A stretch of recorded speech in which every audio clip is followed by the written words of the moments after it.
All right, Alexander, let's talk about a possible second front, a possible conflict, let's just say, between Russia and Moldova, or the collective West, NATO and Russia again, but via Moldova, because we have a new prime minister in Moldova, and he is saying that Transnistria needs to be demilitarized. That's his statement as he heads into office, as he becomes a new Yeah. prime minister. Yes. Pretty Yes. hawkish statement to start your term with. Well, absolutely, and in so many ways irrelevant to the problems, the immediate, urgent, priority problems that Moldova is experiencing, because Moldova is going through an immense economic crisis. Living standards in Moldova are collapsing.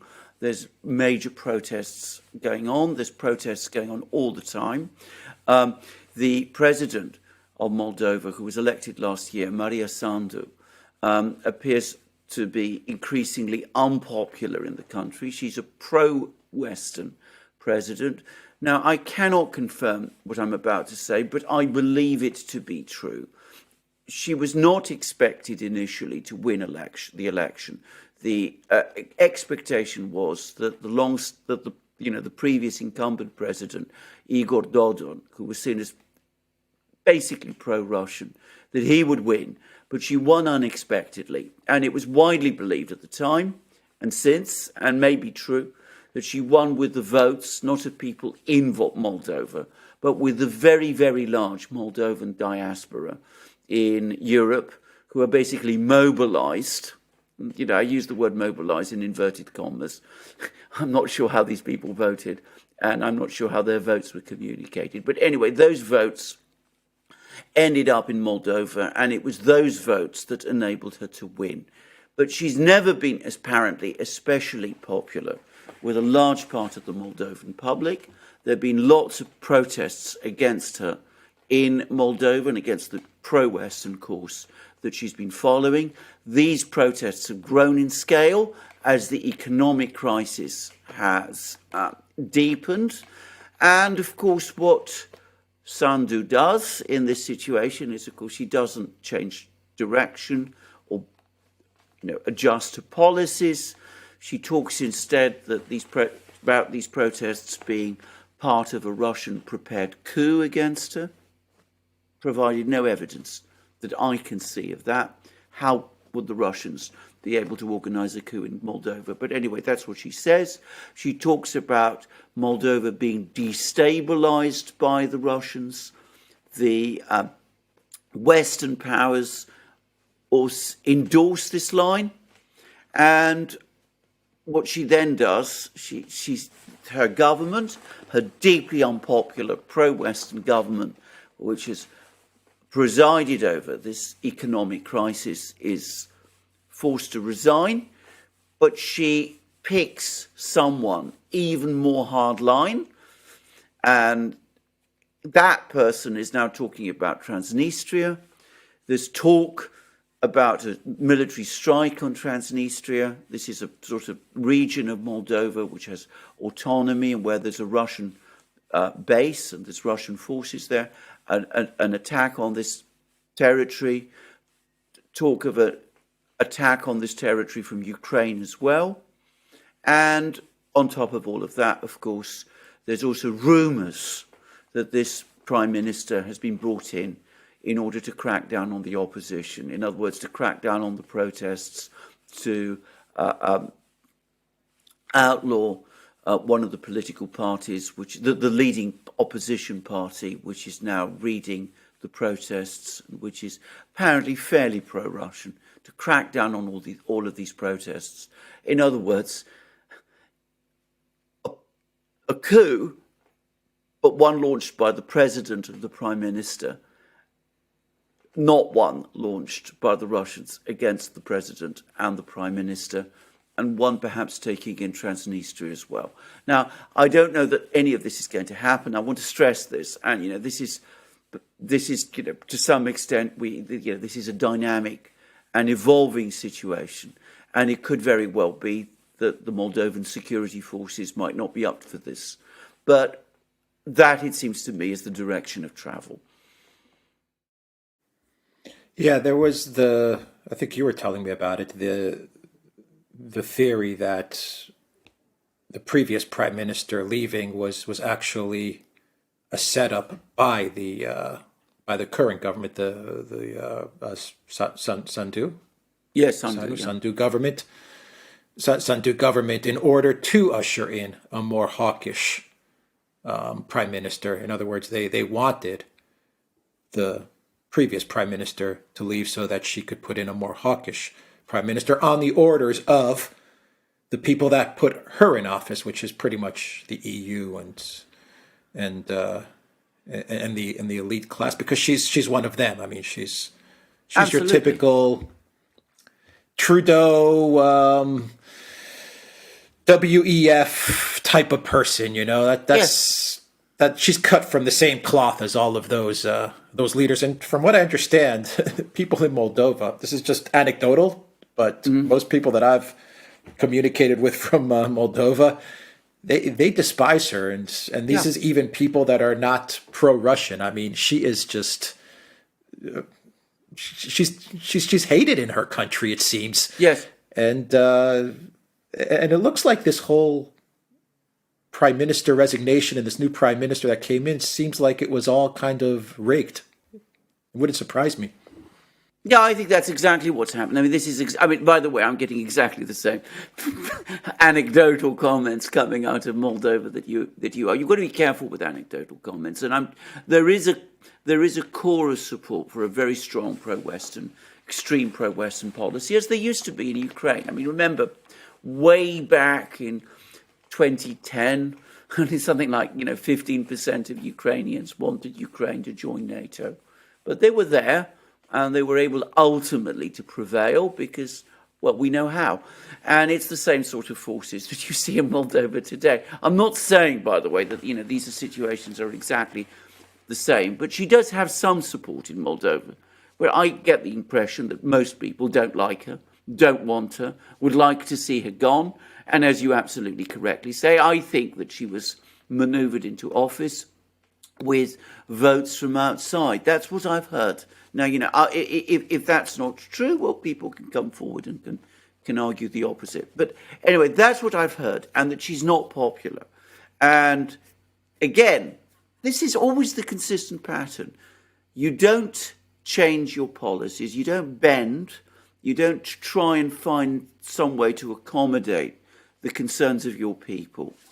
You take ever more extreme positions. You become ever more hardline. And you're quite right.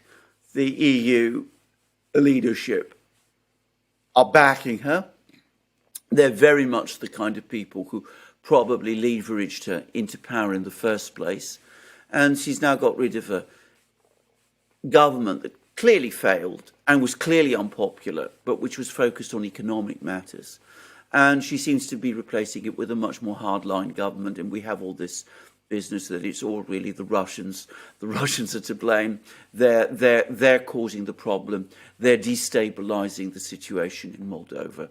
Now, the other thing to say about this, though, is that we were here a few months ago. If you remember, way back in the early summer, there was a lot of rumors that something was going to happen in Transnistria.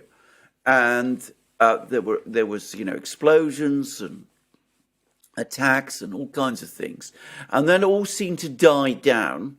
And the evidence suggested that at that time, some people in the US did not want to expand the war into Moldova, into Transnistria. They were still trying to limit the war, contain the war. I suspect it looks as if those voices of relative moderation or sanity, perhaps, they've now been shunted aside, and we're seeing, the more hardline neocon figures prevail again, and they seem to be determined once more to return to this Moldovan scenario, take over Transnistria, and all those things. I should say there's one enigmatic thing that's, people always bring up whenever the subject of Transnistria is talked about, which is that there's said to be this enormous munitions dump there, left over from the Cold War, with these, thousands upon thousands of shells. It was supposed to be, one of the major ammunition stores that the Soviet army built up in case of a war in Europe with NATO, and that, with Ukraine desperately short of shells, they want to take control of this ammunition dump to replenish themselves with all those shells. Well, that may still be there for all I know, but what I would say is that I read a report somewhere that the shelf life of shells is about 20 years before they start to degrade, and that's only if they're stored properly. So if those shells are still there, they're probably more dangerous to anybody who uses them than they would be to the Russians if they were used against them. Yeah, who knows? I mean, I've heard that as well, but Yeah. we just don't know. It wouldn't surprise me. They're so desperate. Yeah. Yeah, they're so desperate. And I mean, and I think that's right, because as I said, with NATO out of shells for Ukraine, Borrell talking about, we plunder our warehouses for shells, with the manufacturers coming back and saying, we just can't increase production of shells in the way that you want. It may be that, this mirage, I think it is a mirage. By the way, I suspect that the Russians have probably removed most of those shells or done away with them long ago. I mean, remember, the Russians have a military presence there. But assuming that they're still there, it's still a mirage, because I doubt that many of these are in any kind of usable condition. But it could be that this mirage of these shells is attracting Ukraine and NATO, and is maybe one of the factors that is leading to this crisis in Moldova and Transnistria too. But anyway, whatever it is, it's a witch's brew of things. And it could very well be that over the next few weeks, even days, we could see a major political crisis in Moldova. Sandu has a big majority in the parliament. The same way in which she got elected as president ensured a runaway victory for her party in the parliamentary elections. So a declaration of martial law or something like that is not impossible. And that could be followed by a crackdown, as I said, and perhaps a march into Transnistria too. I don't think these are fanciful or even unlikely scenarios. Yeah, just on the point of the economy of Moldova, the energy prices. I mean, the reports are that anywhere between 50 and 70% of household income in Moldova goes to the energy bills of that household. So I mean, people are at a breaking point in Moldova. Even if they're pro Sandu, anti-Russia, when you're paying that much for your energy bills, it's you want change. But what happens if they attack Transnistria? Because I believe that this storage of ammo in Moldova, this mirage that you called it, I believe that's not the real motivating factor. That's not the driving factor to ramp up a conflict in Moldova. It's the same neocon belief that they can strike a blow to Russia, to Putin, to the Russian military, perhaps distract away from Ukraine. Perhaps they see an opening now that Russia is focused on Ukraine, for them to move into Transnistria. They're looking at the geopolitical chessboard once again, and they think that they're the smart people moving pieces around. Yes. But what happens if they do go after Transnistria? Because the thinking from the West side of things and the Ukraine side of things is that Russia is indeed distracted, or as Ben Wallace said, 97% of their military is occupied in Ukraine, and this is their chance. This is their opportunity to take Transnistria and to embarrass Putin. Yeah. And they say this is now. It's a now or never kind of thing. And Russia doesn't have the capability to do anything about it because, as Wallace said, they're 97% bogged down in Ukraine. I mean, they're wrong, but that's the thinking. That's the argument. Absolutely. Well, let me just first, before I answer that, just make the point. If it is indeed the case, and I actually am absolutely sure it is the case, but if it is indeed the case that 50 to 70% of household incomes are going on fuel costs, on energy costs, that is a catastrophic situation. And any rational government that cared about its country would be prioritising that.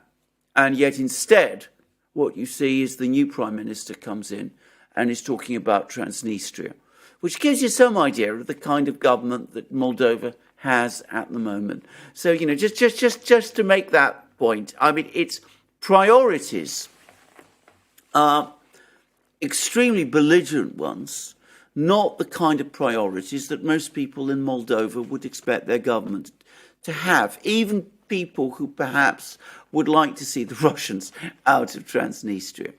But I think you're absolutely correct, by the way. I think that the munitions dump is more a media trope than a reality. I don't think this is a real factor in anybody's calculations, but it's one that people bring up. So I think it's as well to just, speak about this. But I think that you're quite right. This is the chance. Russians are bogged down in Ukraine. 97% of their military is there. They can't really respond. So let's do this big strike. Let's settle Transnistria quickly. Let's establish once and for all a pro-Western government in Moldova. Let's round up all the pro-Russian political forces there. Let's carry out, in effect, some kind of big crackdown and then bring Moldova into NATO, bring Moldova into the EU as quickly as possible. And of course, even if we lose in Ukraine in that case, well, at least we've got Moldova, which, all right, it's a small consolation prize, but it's something. And you can actually see the thinking there. I think that's a disastrous miscalculation. It's the kind of thing that, looking at the map, you can imagine people like Sullivan and Blinken and Nuland and all of those, and people in London and people in Brussels, that they might all be making. But all that's going to do is that it's going to create another issue of conflict, a big issue of conflict between the Russians and the West. And of course, first of all, you'll be landing yourself with the problem in that case of what to do with Moldova itself. There might be many very angry, disaffected people in Moldova. You might be able to repress them. You might be able to do all sorts of things with them. But bear in mind, the West has already done everything it can to support pro-Western forces in Moldova. It's given economic help. It's given presumably security help. And that still hasn't sorted out Moldova's problems. So it may be that, you can't turn things economically in Moldova around, and you might find that you are facing all sorts of opposition. But the other thing is, it all but guarantees that once the Russians have sorted out whatever it is that they want to achieve in Ukraine, which they will eventually, they will come after the West in Moldova too. So it's perpetuating conflict and making sure that the conflict between Russia and the West moves ever further west. Yeah, I mean, I just wonder what happens if Moldova attacks Russian troops, like something akin to what happened in Georgia. Yeah, well, indeed. Which is a possibility, a very real possibility. When I think, at that case, a Russian military response against Moldova is not impossible. We could be seeing missile strikes and things of that kind. Not impossible at all. And it might not be entirely coincidence that the chief of Rostec has that's the Russian state-owned umbrella company that runs Russia's military-industrial complex, has said that Russia has increased by multiples its production of hypersonic Kinjal missiles, which might conceivably, in that case, be used against Moldova. So, I mean, you could do the Russians could do all kinds of things. What they would do, I don't know. But I don't think an advance on Transnistria, taking on the Russian forces in Transnistria, which are not numerous, about 1,500 men, I've heard, is at all a good idea. But, desperate people do desperate things. Reckless people do reckless things.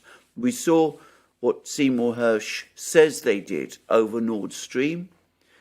Are they going to stop because there's 1,500 troops, Russian troops in Moldova? I would have thought not.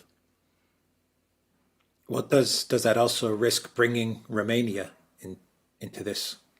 Absolutely, of course it does, because Romania has historic claims to Moldova, claims which most people in Moldova oppose, even if they are ethnic Romanians, if you like, people who speak the Romanian language.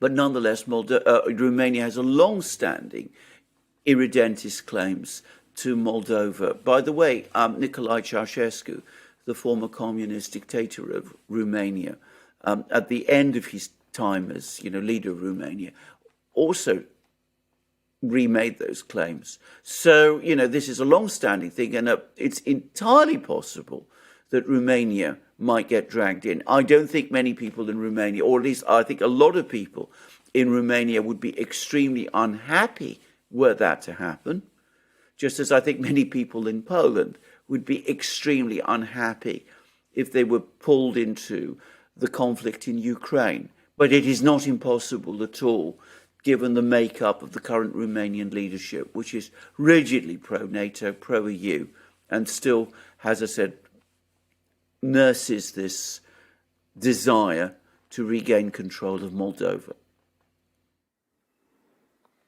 All right, the Duran.locals.com. We are on Rockfin as well, and go to the Duran shop, 10% off. Use the code GOODDAY. Take care.